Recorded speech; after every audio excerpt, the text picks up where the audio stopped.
Well, welcome to Following On County Cricketer. It's week 3 of the County Championship, or at least it's just gone past.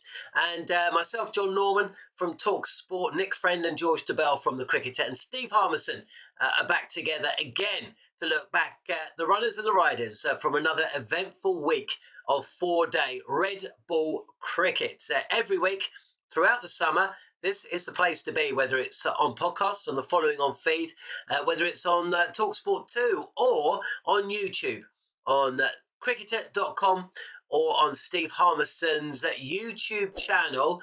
We will be discussing all the action in the only dedicated county cricket show across all 3 broadcast mediums to be winging its way to you every single week. We'd also like you to get involved. We have had loads of questions which we will seek to answer today, but get your questions in either on YouTube or on Twitter.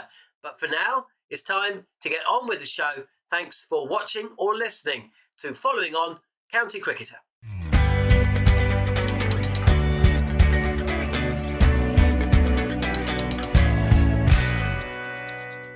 Well, here we are again, week 3 of the County Championship. Going to look back at all the action alongside George Dobell, Nick Friend and Steve Harmison. All 4 of us were at cricket between Thursday and Sunday. Not all of us, though, Harmy, were at county cricket.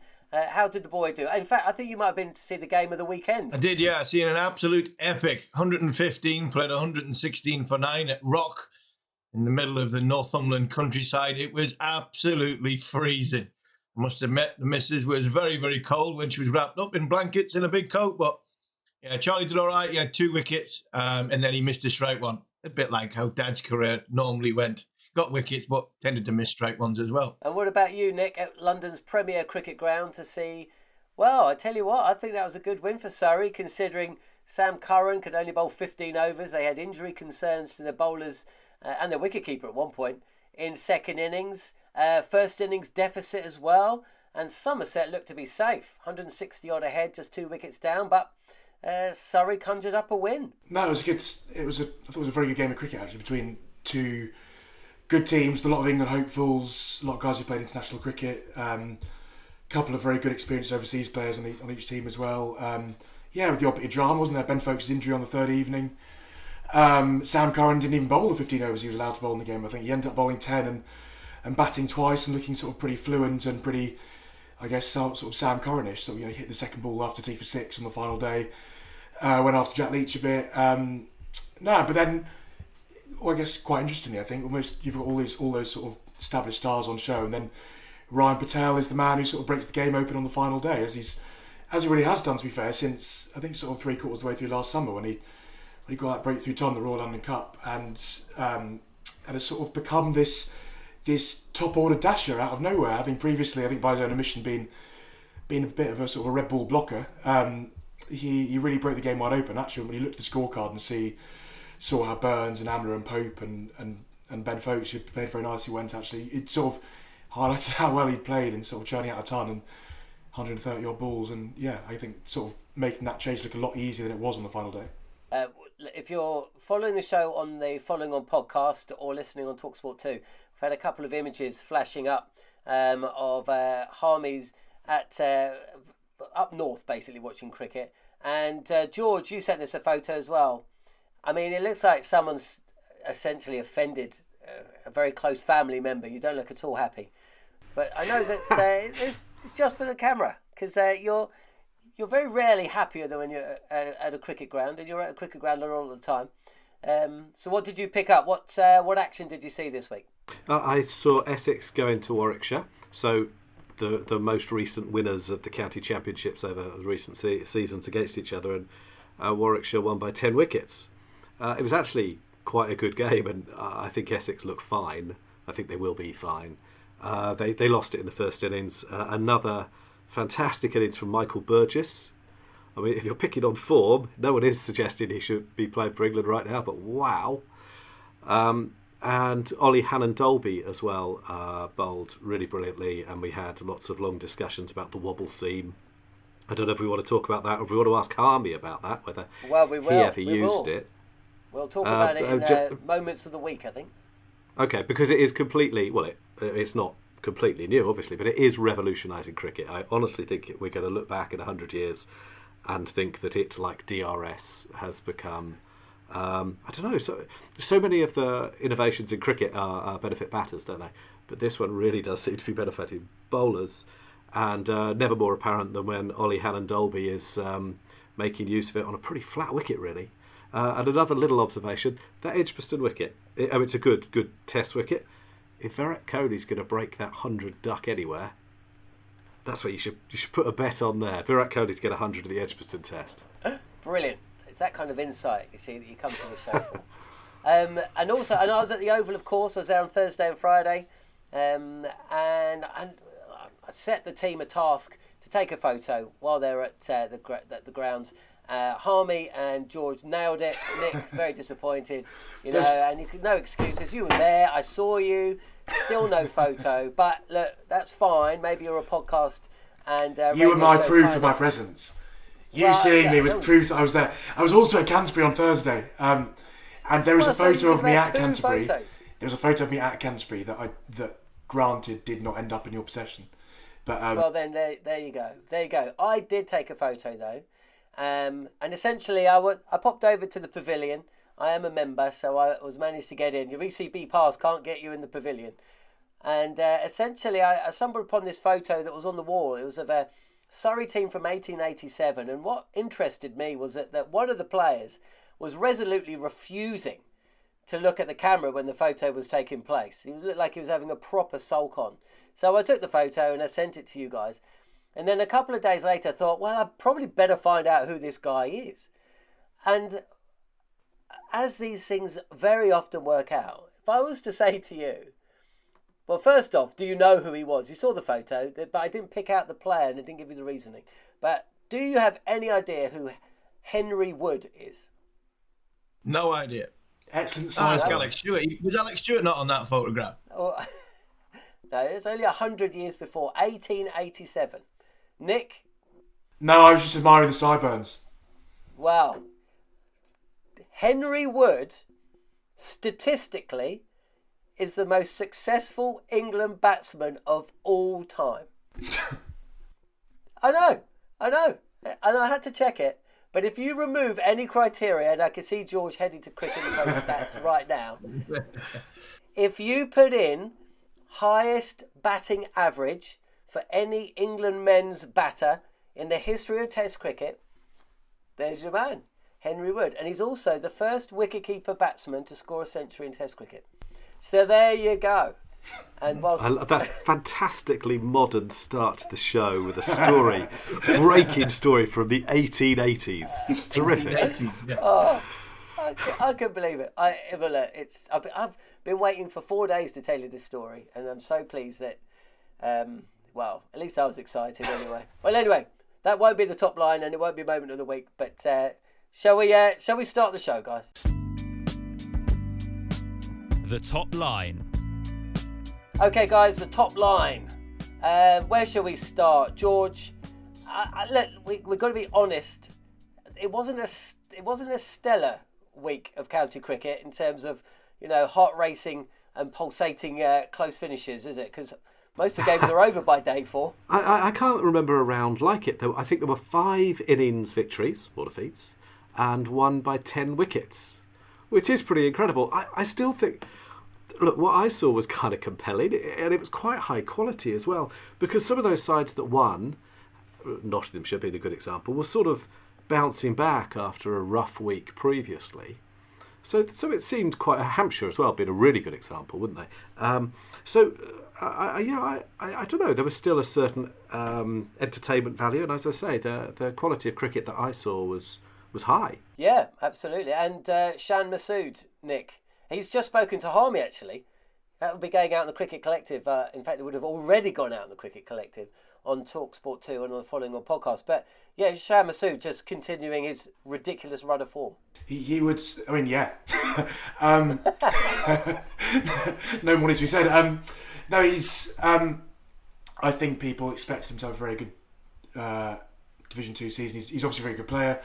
He's spent a lot, I think a lot of his career has sort of found its way back to England, hasn't he? I think he was at sixth form in the UK at I want to say Stanford College. Might have that wrong. Was at Durham University, the MCCU system.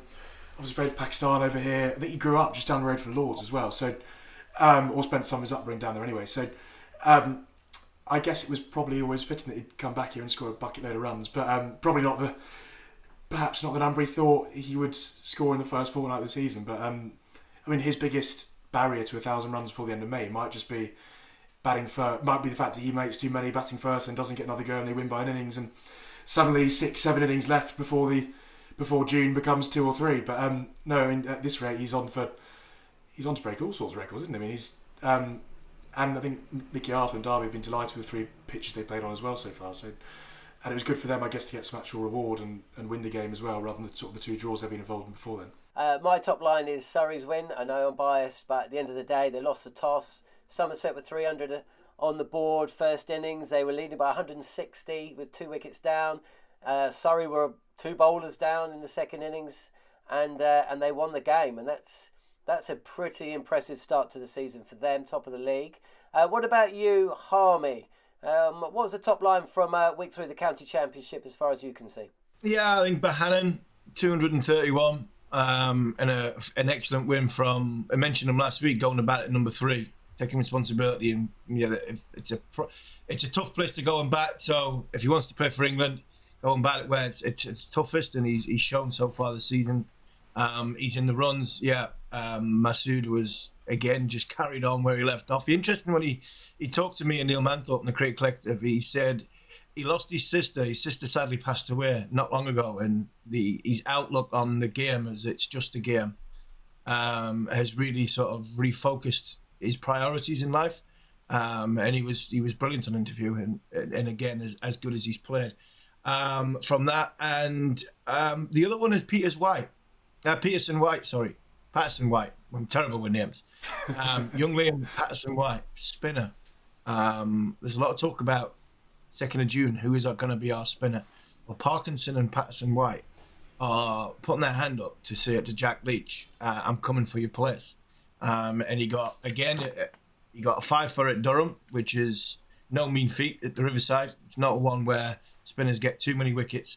You got 7 in the match, so watch out for that young man, whether he's in contention for England or not. They would be my sort of top lines. Brilliant stuff. Okay, well, you mentioned a couple of the moments, and there were plenty of moments, despite the one-sided fair. So let's get on with moments of the week. Moments of the week. Okay, well, fair's fair after Lord Glamorgan's heroic victory against Nottinghamshire last week, and I was pied a little bit. I did notice they went down against Middlesex, so that'd be one of my moments of the week. Going down against a Middlesex side, George, whose star men were the Durham-born Mark Stoneman, John Simpson from Burnley, and Toby Rowland-Jones from Surrey. But really, my other moment of the week would be a century for George Hill, 21-year-old all-rounder at Yorkshire, and weighing in with the runs, and I think he took a wicket in the second innings as well. So there's a couple of moments for you. I won't mention Ryan Patel because Nick's already done so. He always talks about Surrey. But what about you other guys? I'll start with you, Nick. Actually, I just mentioned you. What are the moments of the week? I think within that Middlesex win, you obviously didn't mention Shaheen, who's been much talked about. Local. I think I'm really interested by Middlesex this season because their bowling attack is so well stocked, especially with Shaheen. And I mean, they had a lot of problems last year, but none of them were with their bowlers. I mean, but what was interesting last year is they had the best bowling attack. They had the best bowling average in the country against right-handers, and I think the second worst in the country against left-handers. And I think part of the reason for bringing Shaheen in was having a left armer who would effectively run up at 90 mile an hour and bowl at the stumps of left-handers. And to bowl Glamorgan twice out cheaply without Murtagh, without Bamber, who I think that was 110 wickets between them last year, was significant for that reason. But also I think the return of Richard Johnson linking up with Toby Rowland-Jones, who played for England when Johnson was his bowling coach at Middlesex beforehand, and likewise Tom Helm, who played for England Lions when Richard Johnson was his bowling coach beforehand. They both started the season brilliantly. I think Helm has now taken more wickets this season that he probably has done his last 2 or 3 or possibly 4 Red Bull seasons combined, whereas Roland Jones took 8 wickets in the match and got 60 odd with the bat. Between that quintet, I guess, that would be as good an attack as any in Division 2. And if you add Tino Manuelita's UK citizenship going through, that now gives them his option with left arm spin, and Luke Coleman, who's the young leg spinner as well. They're a very well balanced attack. And if you have Mark Stoneman's runs with Sam Robson's runs, suddenly they look a pretty formidable team in that division. And obviously Pete Hanscom's back as well, if he can follow up what he did in the Shield this winter rather than what he did in the Championship last year, which was not all that much. Yeah, absolutely. George, you had a bit of a concussion sub-drama. Yeah. Yes, Liam Norwell took a real crashing blow to the head while batting, and he's going to miss this week's game as a consequence, which is a shame. I think they think he's okay, but I think the protocol is you have to be okay for 7 days before returning. So Oliver Hannon-Dolby came in and, as ever, blocked the hell out of it with Burgess at the other end, which meant that had either of them been out, the Warwickshire innings would have been over. So Craig Miles was called up as the concussion sub, but he'd gone home. He lives in Alvechurch or somewhere, so he's about half an hour away.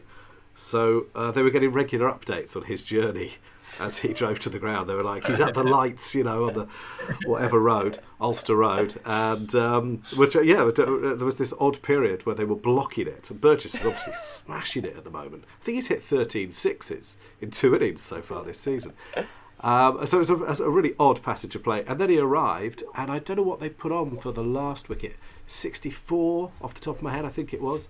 Burgess went on to make another 100, and it was such a crucial stand because you could really see the Essex heads drop, because they batted very poorly in their first innings, but they clawed their way back into the game, and sometimes those stands are what become the tipping point. And so it really did feel quite important, and it put Warwickshire out of reach. And you look at the whole season, Essex Warwickshire, that is one of those sort of barometer games potentially. It's early days, but that's a big win. George, What do about you know if you, Craig Miles? Oh. Sorry, I was just going to say, did Craig Miles? Did he arrive in his whites?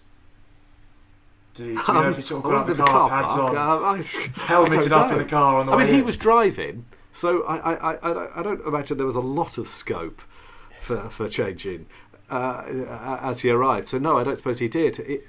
I'm a bit surprised they'd let him go home, to be honest. He'd just done a stint on the radio, and they'd said, off you go. But anyway, he did.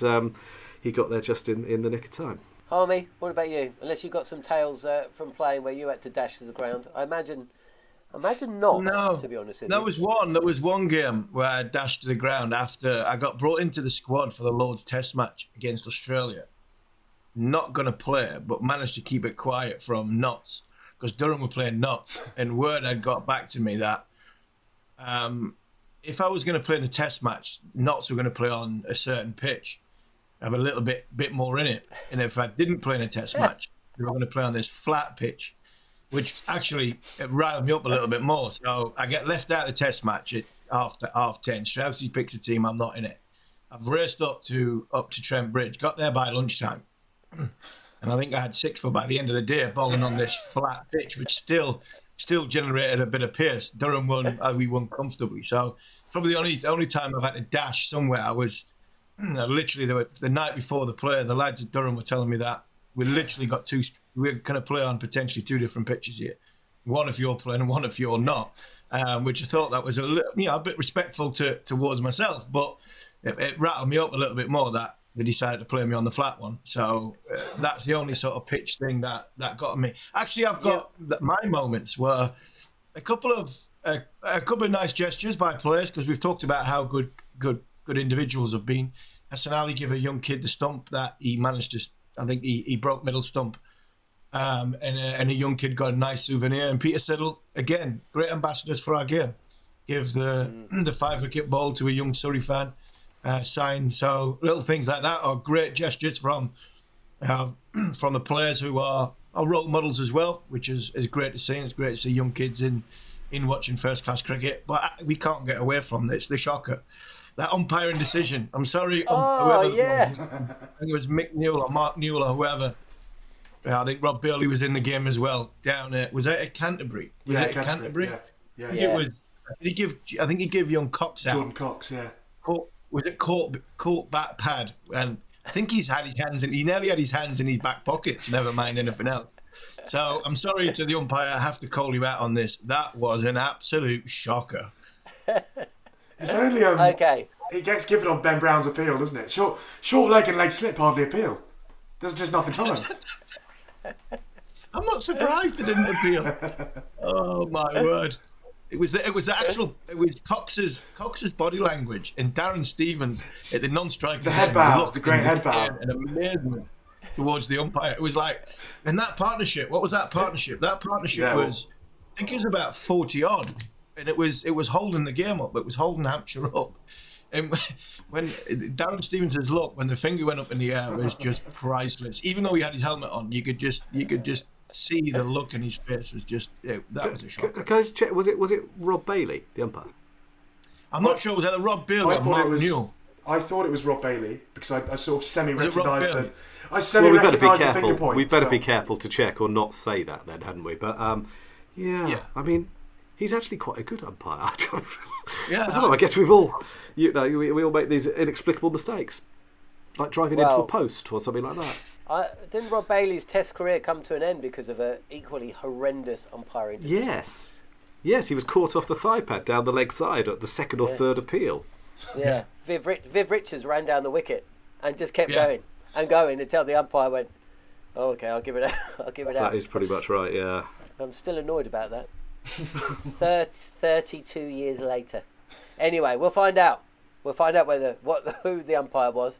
I tell you what, just one final thing as well. It would be really interesting if England were playing Pakistan, and it's a rare summer that they're not, to be honest. Obviously, they're going there at the end of the year, but so many Pakistani players in rich form over the last 3 weeks. But let's head over now. Let's cross to Race to Lords. Race to Lords. Okay, Race to Lords. I mean, this list is getting longer and longer, which I suppose is healthy. But let's go through some of the players. I'm going to have to change it around, so I don't start with Surrey players every week. But basically, there's a lot of them. Rory Burns, unfortunately, has continued where he left off. Nothing scores, really, 12 and 17. Ollie Pope's average is now below 100 at the Oval, 47 and 5. Ben Folkes is doing everything that needs to be done. He's taking catches and he's scoring runs, 63 and 48 not out. And Sam Curran, you mentioned, Nick, earlier, smashed it around, really, 80 and 33, not for 21. Sam Robson, someone you've been keeping your eye on, Nick. He scored 21. Alex Lees is injured, so hasn't played. James Bracey, I tell you what, you must have been slumped on the desk at the Oval press box, Nick, when news came through. That day. Oh, was it Canterbury? I was watching Ben Compton at the time, actually. Wow. The man who never stops batting. I know. Harmy said last week, if Bracey scores a century against Mahmood, Parkinson and Anderson, then that's something to really get excited about. But unfortunately, he made 5 and 14. Dom Bess and Adam Lyth. Adam Lyth, 2 and 53. Bowled a little bit as well. Dom Bess, 2 for 31, 1 for 48. Darvin Milan, though, 2 half centuries. You feel his time might have gone, though. 64 and 75. Jack Leach didn't take a wicket, did bowl, 0 for 25 and 0 for 33. Parkinson, 1 for 36 and 3 for 79. I asked a question a couple of weeks ago about Josh Bohannon. Should he be in the Race to Lords? And you all were very quick to say yes, he should. 231. Zach Rawley's indifferent start to the season continues.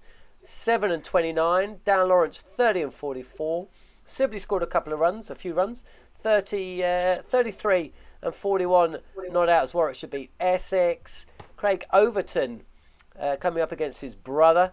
2 for 83 and 1 for 58. James Vince, 111. And Anderson, 0 for 30, 2 for 25. Mahmood, 2 for 44 and 2 for 46. Anybody in that list, George, that really stands out? Okay. Well, I thought Matt Parkinson is doing everything right, really, partly because he's bowling well and taking wickets, and partly because his rivals aren't having the same opportunities. I saw there was some criticism of Tom Abel for not bowling Jack Leach a huge amount, and he had played in the previous game at Taunton and not bowled at all.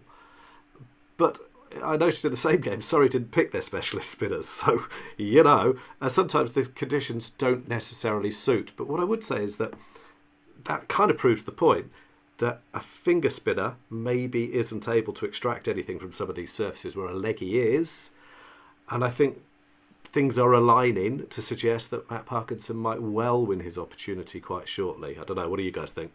I agree. And the good thing that Parkinson is getting at the minute, especially when Anderson's playing, he's now bowling in an international attack.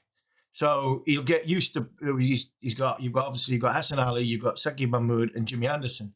So from Parkinson's point of view, if he does get his chance to play at Lords or wherever throughout the summer, he's actually playing with international bowlers. So not only is his skill level going to be at a certain standard, he's actually fitting in and around bowlers of international class. So he knows he's got to bowl, the areas he's bowling, the variations he's bowling, but when to attack and when to contain and when to hold because of the international class that he's in with. So I think that if I was selecting the England side, I'd be looking at that and how he goes about not just delivering his skill set, but also the mindset and how he goes about his daily work, fitting in with bowlers of international class. So that for me is a good tick in the box for Parkinson as well. I think on top of that as well, what he's got at Lancs that Jack Leach certainly doesn't have at the moment is runs on the board. And obviously he might not have that with England, but I think Parkinson, last two games, Lancs have racked up massive scores and won by an innings, or won by an innings and won by 10 wickets. And I guess certainly as a leggy, the benefit of that can't be underestimated. And just the opportunity to bowl and to be told to attack and to have men around the bat and all that kind of thing. Jack Leach, Somerset are struggling with the bat, and that was Tom Abel. Tom Abel's first innings century was more runs combined than in his last 14 innings, I think it was. And then he got 50 in the second innings as well. But once again, their collapse in the second innings that sort of let Surrey back in was very much sort of emblematic of the way they've been going with the bat for quite a while. But also at Surrey, at the Oval, they're playing on. It's not dead centre. It's not right on the side. But it certainly as a captain means you've got one short side to protect. And I think I don't know if this came into the thinking, but I think it maybe became harder to bowl Leach for 20-25 overs straight as they might have done later in the summer on another ground perhaps. But equally, I was at Canterbury on Thursday and they're playing right over on one side, and I think Hampshire picked Dawson, Crane and Felix Organ. And Mason Crane has bowled far better in his life than he did over those 4 days. But once again, the benefit of runs on the board as they had, I think 650, and the benefit of playing an attack with guys like Kyle Abbott and Keith Barker, who certainly created a lot of rough, but also meant he could afford to attack, and they could afford to, sort of see him leak runs, and on the off chance that he would take 2 or 3, he didn't. But I guess that I think seeing teams pick a leg spinner in those circumstances, I think what we need to see more of. So yeah, they got. I'm not positive that Lord's surface, which is we talk about the race to Lords, is going to be particularly helpful to any spinner, but Parkinson is learning to bowl on pitches which aren't massively helpful. I think Lancashire are a very well run club. They're producing players and they're producing the sort of pitches which I think we need to see to produce good players and players ready for England cricket. So he is getting used to doing those jobs. Look, I think I said before, the first time I saw him I thought he was miles away, and every time I see him he gets better. He's always bowling, he works his arse off. I'm full of respect for that. He's doing everything right, and it feels like we're on the brink of it happening. The thing you've got with Lords is when DRS is in the game with the slope, you've always got to pick a spinner at Lords because they're always in the game, even though it's not turning. We are that front pad, the slope, everything that comes with it. You just make a slight mistake, and they're in the spinners in the game. To go on to it being sort of race to Lords and looking at the 2nd of June, you look at the team that finished the test team that finished in the Caribbean. Other than Craig Overton, there's nobody for me saying pick me. There's a hell of a lot on the other side, and that's what we've said. We've said, myself and Mark Butcher were over there for both TV and radio. The competition for places for the England cricket team in the last 2 years has been very, very minimal. The pool of players in red ball cricket compared to the white ball cricket has been very, very minimal. You look at that team that played in the last test match in Grenada. to what options are potential coming in. There are a lot of people knocking on the door, and it's probably up to the selectors to whether to take a punt or not on whether the person that he's replacing is better or not. Because the ones that are playing county cricket at the minute, from the England the team that played in the third Test match, other than Craig Overton, everybody else has really either not playing or had a real struggle.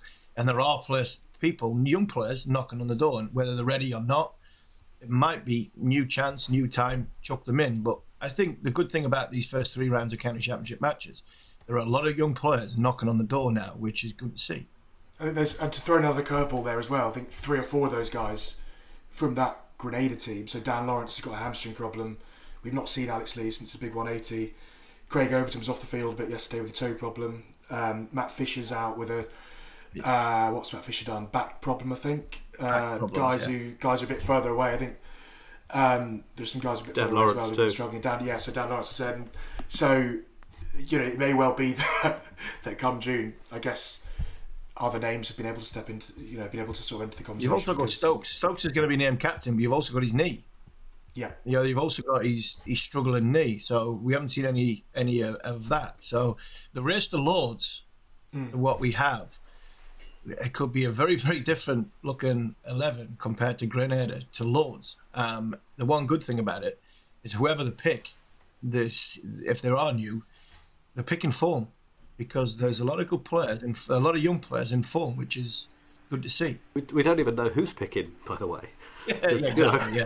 A few weeks ago, the coach was the main selector. We don't have a coach. So, I presume Rob Key will do it with advice from James Taylor and Ben Stokes. But this is going to be one of the issues, and it's a serious issue in my view, with having a foreign coach come straight in from outside. Trevor Bayliss never had a chance to get to watch any county cricket. So he was very, very reliant on other opinions to pick sides. And he was so honest. We would put names to him and he would say, Rory Burns, he had never seen bat until he turned up to play for England. So I don't think that's massively healthy. I appreciate we're in the position we are and it might be necessary to have a foreign test coach. It looks like that will happen. But that is a serious drawback. Guys, I'm going to have to wrap this up because we've got matches to look ahead to and also questions to answer. So let's get on to the mailbag. The Mailbag. Okay, so we've had a terrific response to the show and plenty of questions in as well. Random dog name on Twitter says, "Are Somerset, as the saying goes, too good to go down?" Nick? No, I don't think. I think it's a very competitive.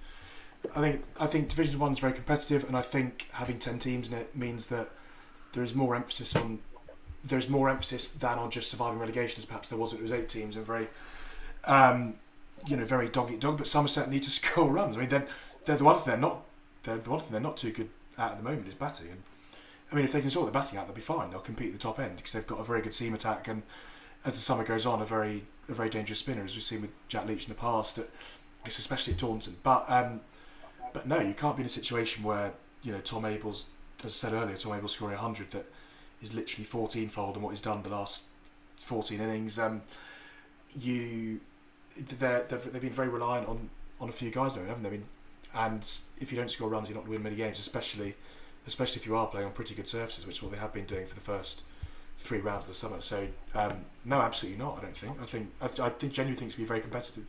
I think not. Northamptonshire have shown with those 2 really hard-fought draws that they were perhaps everyone's tip to struggle as sort of one of the promoted teams in 2019. But they're not lying down. Likewise, Gloucester, who've lost 2 in a row against Yorkshire and Lancs, where they very nearly came away with a draw, having very nearly won their first game against Northampton. So I think there are a lot of. I don't think anyone's too good to go down. I think it's going to be pretty close, to be honest. This one's for you, George. At Tunnel King, Daniel King says, "Why do Warwickshire players never get talked about to the extent they deserve?" And that's echoed by CV Chats. He says, "Warwickshire won the championship but didn't get a single player in the team of the year. Why is it that Warwickshire don't get talked about along the same ways that other counties do?" Would you say that? I mean, obviously you do. No, I wouldn't say that, to be honest. I didn't know about the team of the year. I don't know who picked that. Was Norwell not in it? That surprises me. But I mean, they Stone, Wokes, Briggs was in the England squad last year. Sibley's been in and out of the side. I don't know. I think that's a lot of counties are a wee bit paranoid about their own position and things. I think Warwickshire at this stage get a pretty good representation, pretty good coverage. I don't think I accept that. Just on Somerset, by the way, having seen them a couple of times, I think they'll be all right. I know they've lost 7 in a row. It sounds like a ridiculous thing to say. And it is, to be fair, possible that morale will decline and then anything can happen. I accept that. But they don't look very far away from turning a corner to me. And if they can hold it together, I think they'll be all right. It's like Essex just lost a game by 10 wickets. They've got nothing to worry about. They're a good side, good club in lots of ways. I think there might be some stuff that comes out in the next few days about the disciplinary stuff, but that isn't anything to do with the team, really. Sometimes you just lose, and that Somerset side, they weren't that far from victory against Surrey, were they, really? No, they were good. They were a good third evening. They were a good third evening away from not really being able to lose. Right. But, yeah. And I'm with you. I do think that wasn't to say I think they'll go down. That was just to say that if you don't score runs, you will struggle. Oh no, you're dead right, Nick, as ever, really. Nottinghamshire in Division 2, they're an incredibly strong side. So of course you can go down. And Yorkshire went down the year after winning the championship, didn't they? Well, several teams have done that. So these things can certainly happen. Sorry, I didn't mean to jump in on the first question as well. No, it absolutely works for me. Here's one for you then, Harmy. Why wasn't Rob Yates picked for the West Indies tour? And is he likely to be in consideration for the summer test? That's from James Whiteley on Twitter. He looked to me to be the next cab off the rank rather than Alex Lees prior to that West Indies tour. I think they just went for experience at the top of the order. I think Alex Lees' career, a bit like the David Milan. If David Milan had went to the West Indies, they might have took a more inexperienced opener, a younger opener, a Yates or a Haynes. But I think with no Milan in there, Root going up to 3 and having another inexperienced player at the top, I think Lees is inexperienced in test terms, but age-wise, character-wise, solid character. I just think they might have gone right. That's why they've gone with Alex Lees. I don't think there was a right or wrong option at the top of the order.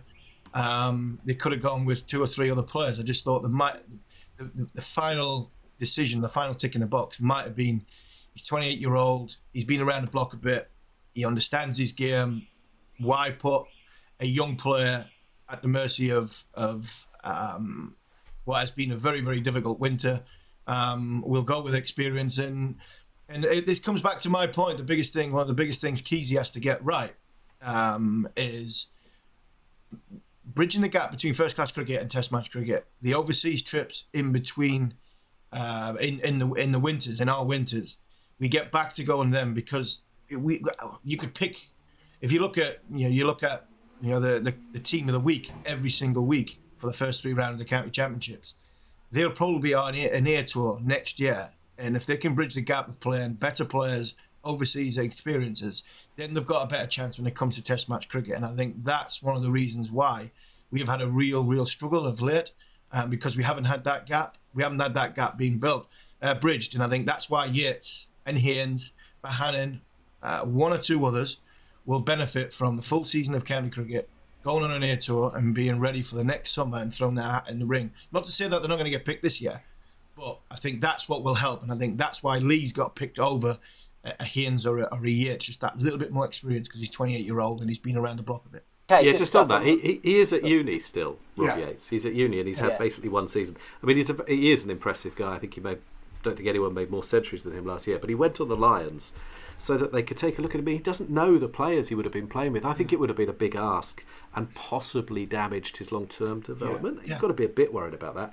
Maybe this sounds terribly cautious. The one thing I've noticed, though, they've moved him down to number 3 at Warwickshire. Surprises me. I'm not saying it's wrong at all. The logic was actually very good, but he made all his centuries as an opener and he wanted to stay as an opener. So that's something just to keep an eye on. Just I thought was interesting. I think the Haynes example is very close to Surrey as well. Like the 2 guys who've had one big year, and if they can replicate it, then probably have a healthier case perhaps than I think. Rob Yates passed 9 11 times last season and made 500s, which is great. But Yeah. I don't know. You know, you don't play the game. You know, you don't take those 500s out of it. But it's still a very small sample size. You're putting this stuff. No, down it's to a fair observation. John, were you mention? Had you read the piece I wrote about Dom Sibley? No, I remember what you said 2 weeks ago. I don't know that was on the show though, was it? Yeah, But- it was. Okay. Oh, well, actually, so- no, you're right. Yeah. Because we lost So you, didn't we? Dom Sibley is out of contract. He's one of the interesting players who's out of contract at the end of the season, and he's been offered a new contract at Warwickshire and he hasn't signed it. Now, I don't think that's anything particular dramatic about that. I think he wants to play T20 cricket. Why wouldn't he? And that looks difficult for him at Warwickshire. It's a struggle to see how he fits in that side, but he is from Surrey. He's gone back to working with Neil Stewart, the renowned Surrey batting coach. I think he's got a girlfriend who lives in London. Surrey haven't made an approach. I'm absolutely not saying they have. I don't think you're allowed to until June the 1st. But if I were a betting man, a lot of people tend to go back to Surrey, don't they? It's a great club. Completely understandable, but we'll see. We will see. It surprised a few when he moved away from Surrey, of course. He certainly backed himself, hasn't he, Sibley? Ollie, this will be the last. This won't be a question. We're going to wrap things up. But he's basically said what you guys have said in answer to that question about Robbie Yates. Very young and has only had one good year. Overall average is 30, despite the amount of hundreds he gets. One for the future, but not in the top 5 openers in the country as it stands, in my honest opinion. Really talented, though. So, sorry we couldn't get to all of your questions. There was just too many. But I think some of the tweets that came through, those questions that I didn't ask the guys, kind of answered them throughout Moments of the Week and also the top lines and Race to Lords. So, get them in again, and we will do our best to answer them as part of the mailbag. Match of the week. Okay, guys, all 18 counties in action Thursday through to Sunday. Division 1 sees Essex against Northants, Gloucestershire, Surrey, Hampshire versus Lancashire, that must be the match of the week, Somerset against Warwickshire, and Yorkshire versus Kent. Yorkshire's first game at Headingley since you know what as well. So there's plenty of stories in and around there. Let's start with you, Harmy. Which of those fixtures really stands out, and what are you looking forward to the most from those 5 matches in Division 1? Yeah, Yorkshire Kent.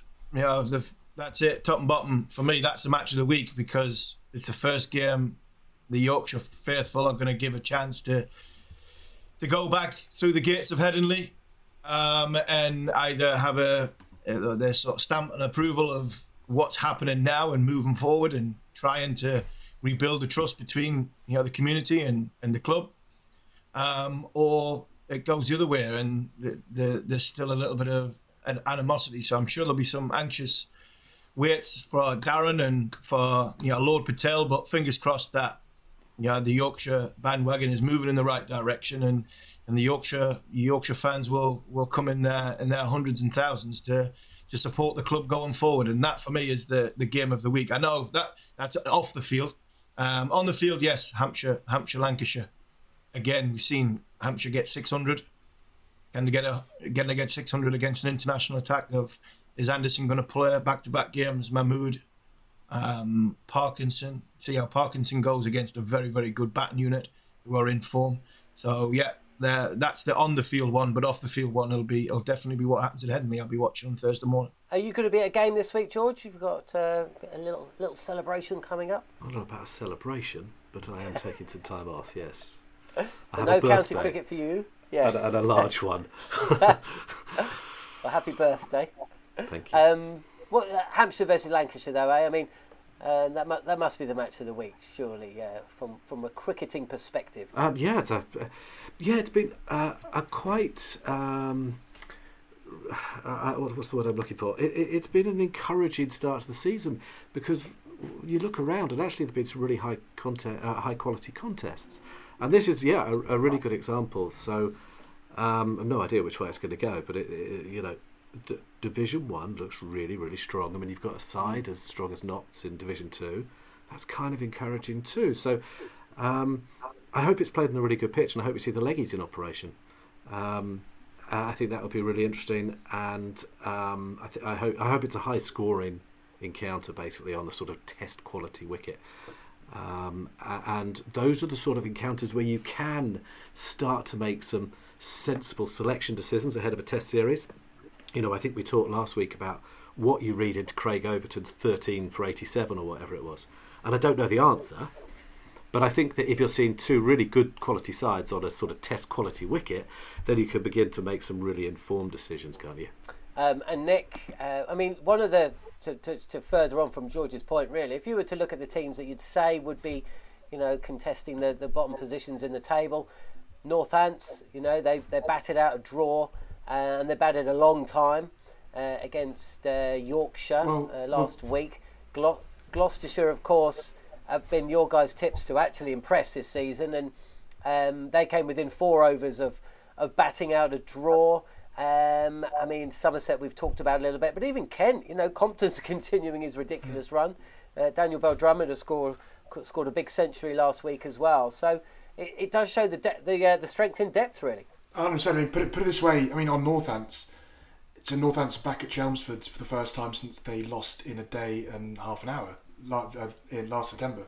They batted longer against Yorkshire to save the game last week than that game lasted. So that is a good sign, I guess you would say. I'd say for their survival hopes. And for their season, I think Will Young on top of the order, having an international opener, definitely helps, especially given that Ricardo Vasconcelos, the young captain, just starting out and opening the batting as well, a lot on his plate. To have someone who knows what who's done it at the top level can only help. But no, I was at Canterbury last week watching Compton, and I only saw him 27, I think, of 103. But actually, what was interesting is that he's sort of realised during the course of that day that he's the same age, I think, a few months older than Daniel Bell-Drummond, who made 149 rather. He was one of those guys who was touted for England for years, wasn't he? And it was by Rob Key, actually, among others. Won the Wisden Schools Cricketer of the Year back in the day, I think, and which was also won by Butler and Bairstow and James Taylor and those guys. And but they're the same age, and Daniel Bell-Drummond is, club vice captain, playing his 343rd game, I think it was. Then you got Ben Compton, who sort of had to fight his way to that point. And I don't think you can ever call a Compton an outlier in the game or an outsider in the game, but I think you can certainly admire, I think the willpower more than anything to, I've spoken to enough guys who've trialled and have done twos cricket and have done the circuit and feel like they've missed the boat. And, I think fair play for keeping going, I guess. And and actually I think it's quite a pertinent thing in the context of what we were saying earlier about Rob Yates and guys like that, who there's such a clamour for them when they're so young to be thrown in. Guys develop at different points and hit their peak at different points, and it might not work for someone at 21, it might be too young for them. They might fall out of the system at 21, 22, whatever. But to have a guy at the top of the run scoring stakes who's 28 years old and has had to go via second team cricket, two or three different counties. I think he was playing the Zimbabwe in first class comp back in January and February. I think that's quite heartening to see, just on a purely human level as much as anything. And yeah, it'd be interesting to see how he goes at Yorkshire, because he'll be playing a very good attack, and I'm not sure he's faced anything as quick as Harris Ralph yet. I might have that wrong. In this season, but yeah, as with Harvey and George, I'll be looking at Kent at Yorkshire more than anything else. But of course, Hampshire was the title side last season, wasn't it? So up at Liverpool, hopefully played on a very different surface that did create a great game, but was quite low scoring. But yeah, I think that they are the two standouts certainly. And what about Division 2 for you, Harmy? Nottinghamshire, Worcestershire, that should be pretty entertaining actually. Derbyshire against Glamorgan. So we'll see if Shan Masood can continue his fantastic April. And Sussex against your team, Durham. Middlesex against Leicestershire. Where's your attention going to be, aside from how Durham are doing? Yeah, Durham will be obviously trying their hardest to get rid of Pujara. He seems to be the one that's going to hold that group together. Notts Broad. Is Broad going to play against Worcester? And Worcester, what did they rack up? 491 last week against it'd be interesting to see how they go. D'Oliveira, fuck, my head gone now. Brain fade there. You got 107 or 169. It'd be interesting to see how they go against the very, very good, what will be a very, very good Notts attack. I think it'd be interesting to see who Notts leave out, because they'll have quite a bit of a selection dilemma to get one of the greatest bowlers of all time into their group, because They bowled Durham out for 230 and 117, so that'll be an interesting to see how they go. But that for me is the game of the second division, and hopefully Durham can go down to the south coast and beat Sussex, because it's a bit of a disappointing week for Durham last week if they want to have any aspirations of going up, because Derbyshire look as though they've got runs in them. Notts look very, very strong. Middlesex have got a bowling attack that will get 20 wickets everywhere.